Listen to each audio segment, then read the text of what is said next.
Continuamos o nosso programa desta segunda-feira. Hoje, se você ligou agora, nós estamos conversando com o vereador do Cidadania, o Gideon Ismaías. Você pode mandar sua pergunta para ele.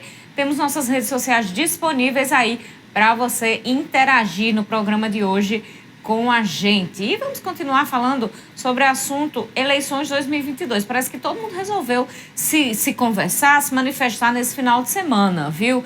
Mais notícias, dessa vez apoios. O Partido Verde, o PV, que havia recuado para possível apoio à candidatura de Rafael Mota, do PSB, ao Senado, deliberou em reunião ontem que vai apoiar a pré-candidatura de Carlos Eduardo, PDT, candidato de Fátima Bezerra. O PV forma federação com o PT e o PCdoB.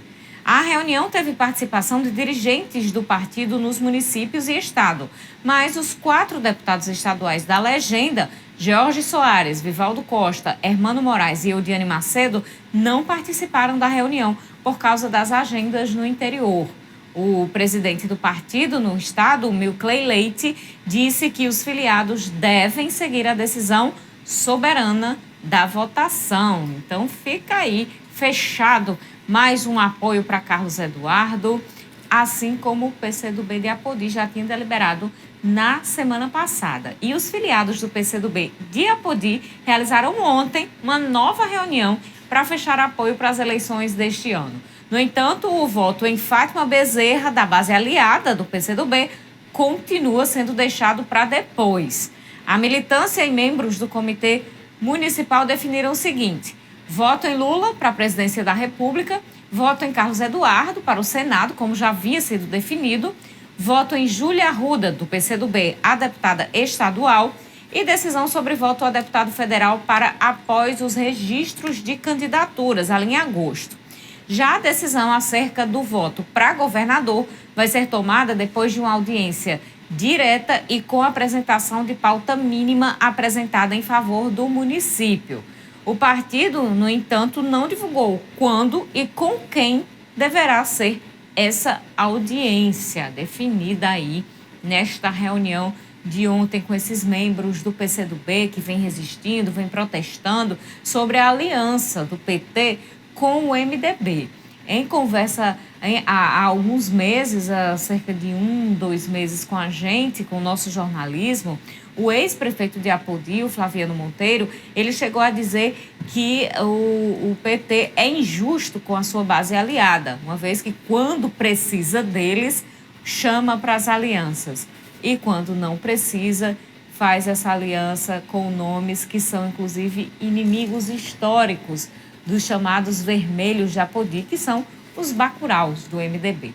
É isso que está funcionando ali, mas a gente sabe que no final da história eles vão votar em Fátima Bezerra e está tudo definido, viu? Depois vai ser assim, no final de tudo eu vou trazer para você. Vamos voltar a nossa conversa com o Gideon Ismaías, vereador do Cidadania, que está aqui com a gente, continuando falando sobre eleições. O senhor já definiu apoios da majoritária? Nós estamos aguardando, Carol, ainda a decisão do nosso partido. Temos conversado, temos analisado tanto a questão de governo federal como de governo estadual. Temos uma parceria praticamente fechada com relação ao Senado. Nosso amigo, um amigo que nós construímos ao longo dos dias, Rogério Marinho, que por várias vezes, quando ministro, nos recebeu ali na capital do nosso país e nos direcionou muitos recursos para a nossa cidade, através de reivindicações que fizemos do nosso gabinete. Então, Senado, nós estamos apoiando a pré-candidatura de Rogério Marinho. A minha, federal e estadual, em cada região nós temos uma parceria. E com relação a posicionamento de candidatura a governo estadual e federal, estamos aguardando ainda as decisões partidárias. Existe uma salada aí de partidos nesses apoios que, às vezes, para o eleitor, o telespectador, inclusive, que não acompanha diariamente, fica difícil de entender. Porque a Cidadania, no âmbito nacional, está aliado com o MDB, apoiando ali a terceira via, né? E apoiando, exatamente, a terceira via. E, nesse caso, Simone Tebet. E aí, aqui no estado, o MDB parece que vai ser um dos estados que não vai apoiar Simone Tebet. Está com o PT.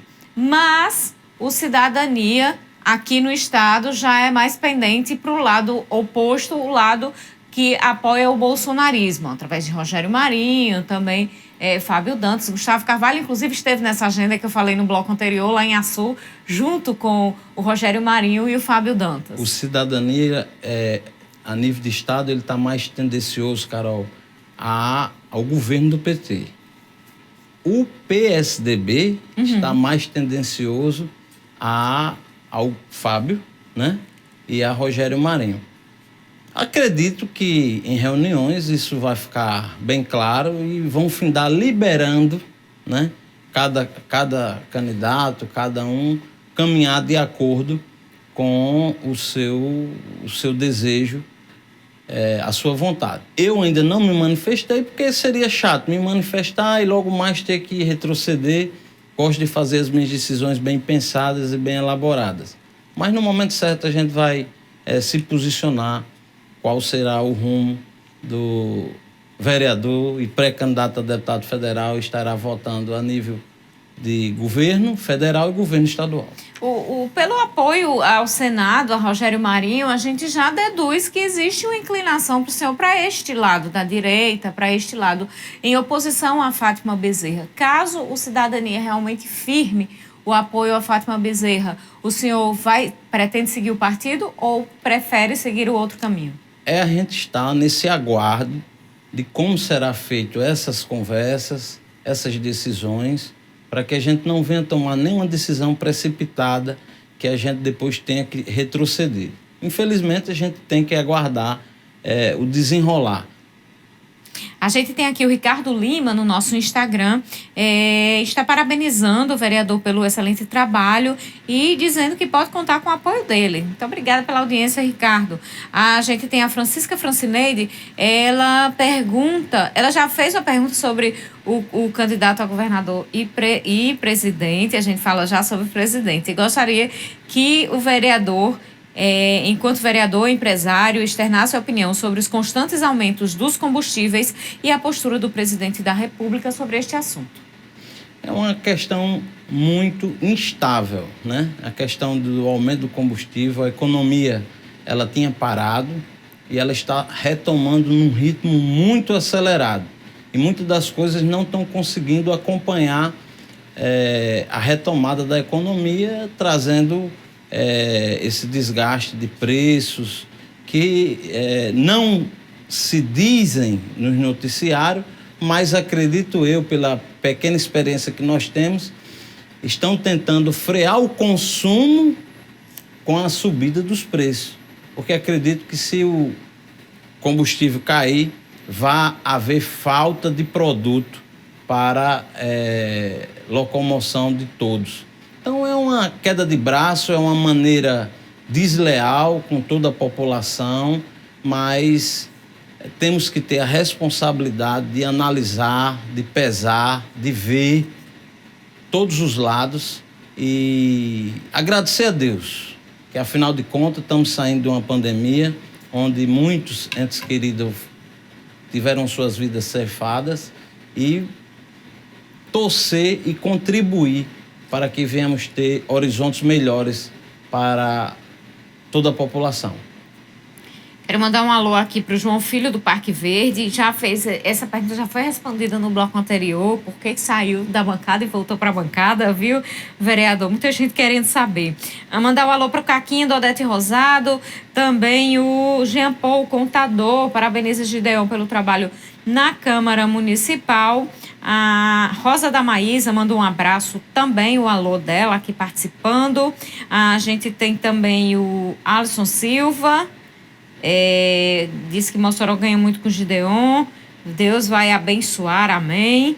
Temos aqui também muita gente participando aqui, querendo mandar um alô, viu? Daqui a pouquinho eu leio essa participação. Se identifica, gente, para facilitar aqui para a gente. Vereador, e o apoio para a presidência da República, já tem definido? Nós estamos aguardando, volto a bater na mesma teclazinha. Se muitas das vezes nós que somos mandatário, Carol, nós não temos Se eu fosse um simples eleitor, a gente já se posicionaria. Mas a gente fica aguardando as decisões partidárias para a gente não ter que dizer uma coisa e depois ter que retornar. Não gosto de estar tendo que retroceder com o compromisso que a gente venha assumir. A intenção e a vontade, a tendência do vereador Gideon Ismaías é direita, pelo meu público, né? Pelo meu segmento, pela minha instrução familiar, mas hoje nós fazemos parte de um contexto geral. Então temos que aguardar os posicionamentos partidários onde a gente vai se manifestar. Não se preocupe, a todos os telespectadores, Carol, todos os nossos ouvintes, eu tenho lado. Quando a gente tem a possibilidade de se posicionar, a gente se posiciona de maneira com responsabilidade, para não estar aqui hoje expressando um desejo e amanhã tendo que retroceder. Então temos que ter a responsabilidade com todas as decisões. Olha, a pessoa que não se identificou, aí a identificação dela é Deus é amor. Bota o nome, gente, facilita aí para mim. Gostaria do apoio do vereador no sentido de pleitear a reforma na praça em frente ao Colégio Diocesano, totalmente abandonada. O que pode ser feito nesse sentido? Pronto, o nosso gabinete, o nosso mandato, eu como um simples vereador, mas que mais viajei a Brasília, que mais recursos federais trouxemos para Mossoró, pode nos visitar, pode falar através das nossas redes sociais, que estamos abertos para apresentar na Câmara Municipal todas essas reivindicações e lutar pelo recurso, juntamente com o executivo do nosso município, para a execução dessas obras. O José Augusto, o polêmico, ele diz aqui, viu? Ele pergunta ao vereador na rua Felipe Camarão se vai ser realizado serviço de sinalização, redutores de velocidades. Os moradores e populares querem. Pronto, amigo polêmico, José Augusto, o mandato, o nosso gabinete está de portas abertas para quaisquer que sejam as reivindicações de todos os moçoroenses, para apresentarmos no plenário e cobrarmos na secretaria competente a benfeitoria para todas as comunidades. A gente tem aqui mais participação, pessoas mandando áudio, não tenho como ouvir áudio. Vereador, o senhor ali na Câmara Municipal apresentou alguns projetos e um deles foi a questão da bancada evangélica, que vinha sendo conversada, os nomes diziam que ia formar ali a bancada evangélica e terminou por não ser formada, não ser formalizada. Foi o que aconteceu? Carol, nós, pela primeira vez na legislatura moçoroense, tivemos a oportunidade de eleger 5 edis vereadores evangélicos, né? E está tramitando ainda, não está descartado de acontecer, está tramitando na casa a criação da bancada evangélica. Em alguns momentos não houve uma sintonia com relação à liderança, qual o tempo da liderança, em alguns pontos dessas discussões, mas acredito que logo haverá um bom senso e uma sintonia nesse discurso e será implantada ali na Câmara Municipal a bancada evangélica dos vereadores aqui na cidade de Mossoró. A questão de alguns vereadores evangélicos não fazerem parte mais da bancada da situação atrapalha essa formação? Acho que natural, né? Natural. Uma bancada, ela tende a caminhar nas suas votações, ela tende fluir dentro de uma harmonia. E tendo alguma disparidade com relação a pensamentos de base de oposição, já em si já se trata um entrave com relação a isso aí. Quero mandar um alô pro Bareta Vonuf, que encomendou esse alô, viu? Diz que é um telespectador assíduo aqui do cenário político. E também para a querida Maeve, um abraço para vocês. Muito obrigada pela audiência de sempre. Vereador Gideon Ismaías, muito obrigada pela presença no programa de hoje. Carol, eu que agradeço a todos os telespectadores, a todos que participaram, interagiram com a gente, nos acompanham nas redes sociais. Carol, e quero mandar um abraço para Vanúvio, né? Tenho certeza que está nos assistindo aí, não sei se ele está onde? Nos Estados Unidos, Cancún? Dessa vez eu acho que ele foi para as Maldivas. Ah, certo. Então, amigo, curta suas férias, um forte abraço do vereador. Muito obrigado a todos e até a próxima. Tá lá na beira da praia, viu? Curtindo a vida. Lá nas Maldivas, Vanúvio Praxedes, aproveitando. Muito obrigada, seja sempre bem-vindo, vereador. Muito obrigada pela audiência no programa de hoje. Amanhã a gente se encontra às 7h25 da noite ao vivo aqui na TCM. Ótima noite e até lá.